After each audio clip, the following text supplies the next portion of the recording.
ерліктің маңыздылығын ірі сөзсіз түсіндіреді Ілияс Есенберлин. Бұл адамды рухани байлататын, өмірдің мәнін арттыратын сезім болады. Төртіншісіне келсек, ол адам мен ар ождан. Романдағы басты тартыс ол адамның ішкі айқасы, яғни әділетсіздік пен әділеттің айқасы болады. Ермек әр таңдауында ар мен намысты басты орынға қояды. Ар мен намысты. Бұл Есенберлиннің адамға қояр ең үлкен, кейінгі ұрпақтарға, яғни ар мен намыс, ол Ілияс Есенберлиннің осы романда жазылған бойынша ар мен намыс ол кейінгі ұрпақтарға қойған ең үлкен және ең басты талабы деп ойлаймын. Себебі бұл екі нәрсе өте маңызды болған. Өте маңызды болған. Сосын яғни ермектің басқа түрі, яғни керісінше түрі ол Сапарғали болатын. Сапарғали ол әділетсіз және де сосын жаман немененің бәрін жинап алған адам болатын. Яғни жазушының, яғни осы жерде Ілияс Есенберлинді өте мен көріктеймін, яғни өте жақсы жазушы болатын, өте мақтанамын. Оның стилі қарапайым болған, жай қарапайым тілде жазып отырған болады, мен соны байқадым. Және де бір тереңі, бірақ терең жазатын болған да, терең жазатын болған. Ұзақ сөйлемеген емес ол, бірақ нақты дәлел сөздермен жазып отыратын болған роман кітабын. Кейіпкердің, яғни сөйлеу мәндері, яғни әр кейіпкердің әрталай өзінің сөйлеу тәртібі, яғни Сапарғали қалай адам, ермек қандай адам, қандай рөл атқарды, бәрін тұнық бөліп отқан. Яғни Жәмила деген сияқты өзінің сөйлеу стилі бар, ермектің өзінің сөйлеу стилі бар, Сапарғалидың өзінің сөйлеу стилі бар, өздерінің стильдерін бөліп отқан. Осыған мен өте, яғни берілемін. Жеке, яғни осы кітапты оқу барысында мен бұл шығармадан көп нәрсе үйрендім. Біріншіден сол кезде қоғамның қандай болса да адам болып қалу, адалды, әділетті адам болып қалуды үйрендім. Және де ар намыстан таймау керек екен. Біз болашаққа керекпіз. Болашақ үшін күресу, яғни өзіміздің ұстанымыздан тыймай, яғни соңына дейін жету керек болады. Яғни болашақ үшін жұмыс істеймін, мемлекеттің сол болашақ үшін өзімнің жүрегімнен таймай, соңына дейін жетіп, адалдық пен әділеттікті көрсету, ар намысынан таймай, болашақ үшін жұмыс істеу. Осыны үйрендім. Басты міндет ол ермек маған үлкен үлгі болады. Яғни ермек, осы себебі бұл ермек вообще жақсы адам болады. Ешқандай қате, жағымсыз жақ жоқ адам деп ойлаймын. Оның адалдығы, табандылығы мені де ойландырады. Мен қандай адаммын, мен қандай болғым келеді деген сұрақтар туындайды да. Сол кезде мен ермек сияқты адам болғым келеді деп айтамын. Мен ермек сияқты адам болғым келеді деп айтамын. Екіншіден бұл және де махаббат. Сол кездегі айтпаған, жалпы махаббатты өте жақсы баяндаған болатын автор Ілияс Есенберлин.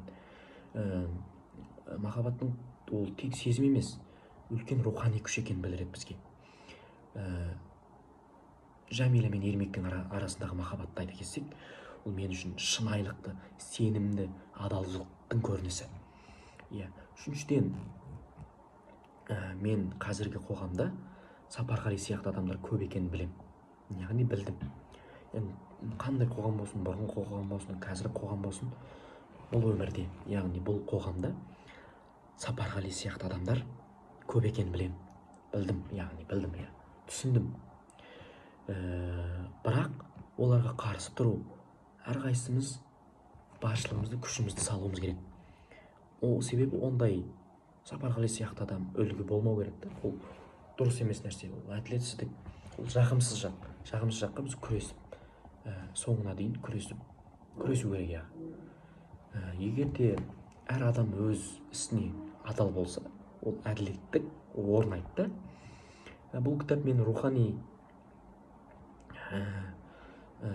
тұрғыдан байытты, яғни мені күресуге, адал болуға, қорықпауға, осылай әділетсіздікпен күресуден қорықпауға үйретті. Яғни Ермек өзі жай андай жас адам, жас инженер болғанымен, бірақ ол әділетсіздікпен күресуді білді. Әділетсіздікпен соңына дейін барып, бірақ жеңіс болды оған. Күресуді өзінің ұстанымынан тыймасаң, ол жеңілмейсің. Соны түсіндім. Соңына дейін барсаң, тырыссаң, ол бірдеңесі болады. Яғни соңына дейін жетсең, сен бірдеңені түсінетін боласың. Соңына дейін барсаң, ол бірдеңесі болады да. Себебі жеңілмейсің, тырыссаң до конца. Жеңілмейсің. Соны білдім. Соны түсіндім. До конца демей қойын, соңына дейін. Иә.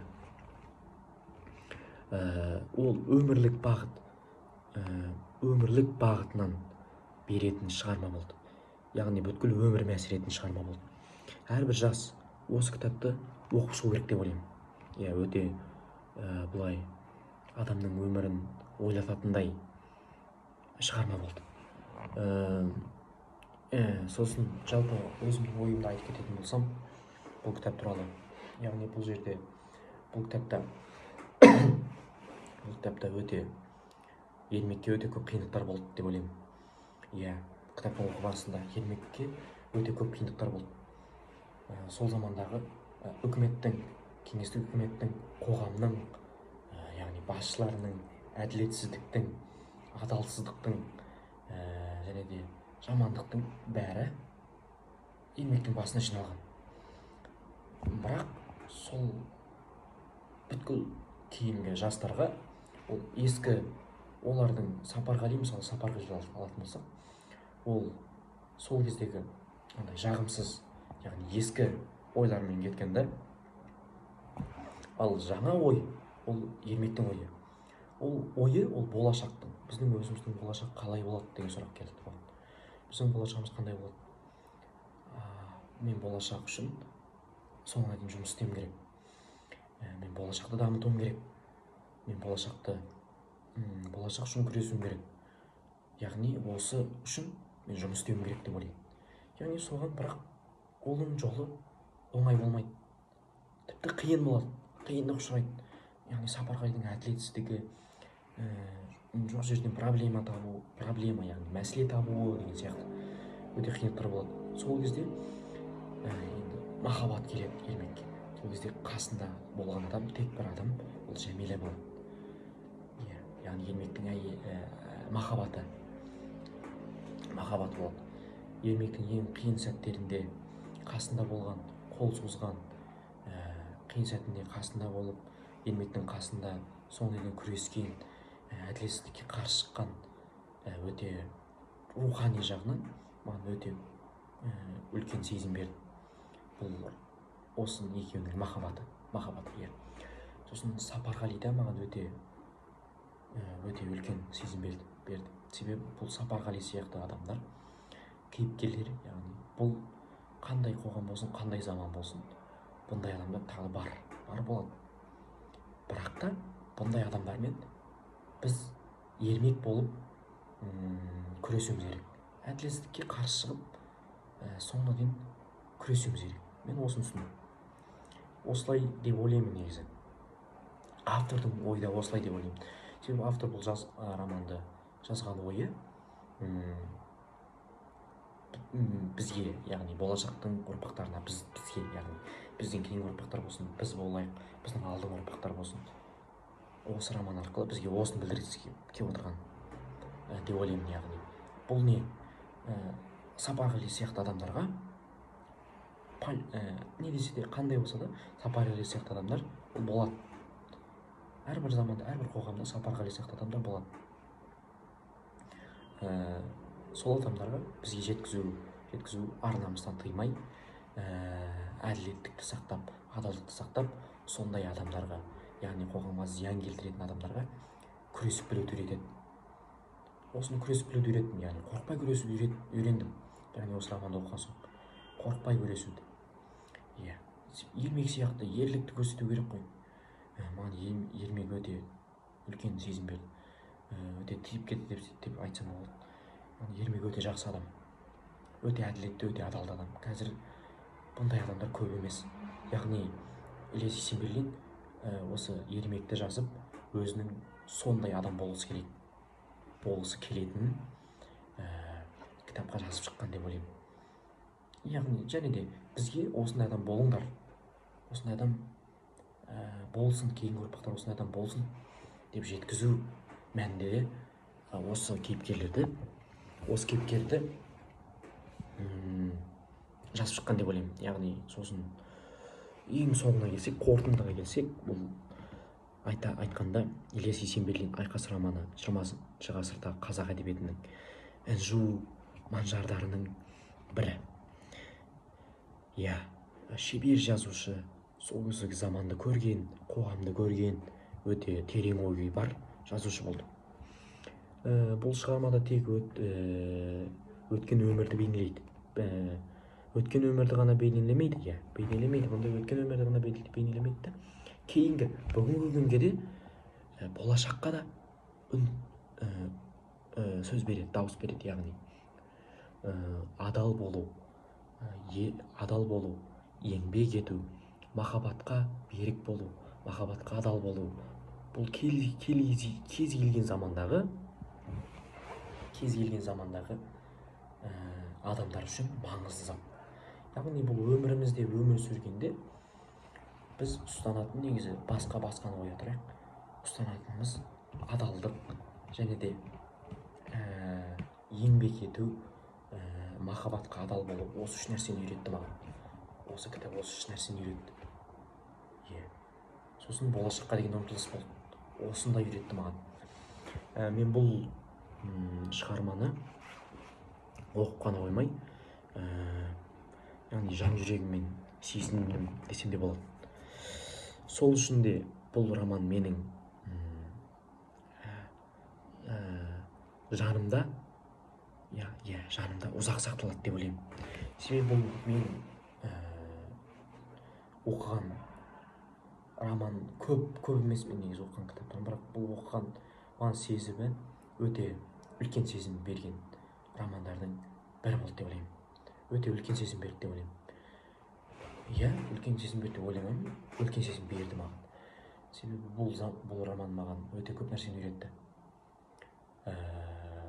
Болашақ болсын, кейінгі замандар болсын, кейінгі болашақтар болсын, бұрынғы замандар болсын, қазіргі таң болсын, адамдар ешқашанда ұстанымы өзгермейді.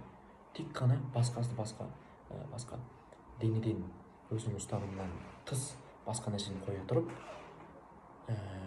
тек адалдық, сосын еңбек ету, еңбекші болу, яғни өзінің ұстанымынан тыймайтын болу, адал болу, әділетті болу, және махаббатқа берік болу үйретті. Себебі бұл махаббат деген сенің қиын кездеріңде сенің жаныңда болатын, жүрегіңді жылытатын зат, сондай бір сезім деп ойлаймын. Қазір осы кітап үйретті, осы роман үйретті маған осы сезімді. Яғни қорытындыға келсек, осы кітаптың жалпы сезімі, яғни сол болған оқиғалар, Ермек пен Сапарғалидың қақтығыстары, Ермектің Жәмиланың махаббаты туралы қысқаша айтып кеттім. Жалпыламай, және де көп нәрсе айтылмай қалды. Бірақ та жалпыламай айтпасам да қысқаша айтып кеткен болатынмын. Негізі осы кітапта не жазылған? Бастысы сол кезде қоғамда әділетке күресу, әділетсіздікке күресу, әділетпен, өзінің ұстанымымен әділетпен әділетсіздікке күресу болды. Осыны сезіндім. яғни екінші стресс тапсырмасы қазақстан тарих пәнінен екінші стресс тапсырмасы осылай аяқтадым деп ойлаймын. Қатты көп емес, бірақ қысқа нұсқа түсіндіріп кеткен болатын. Көргеніңізге рахмет.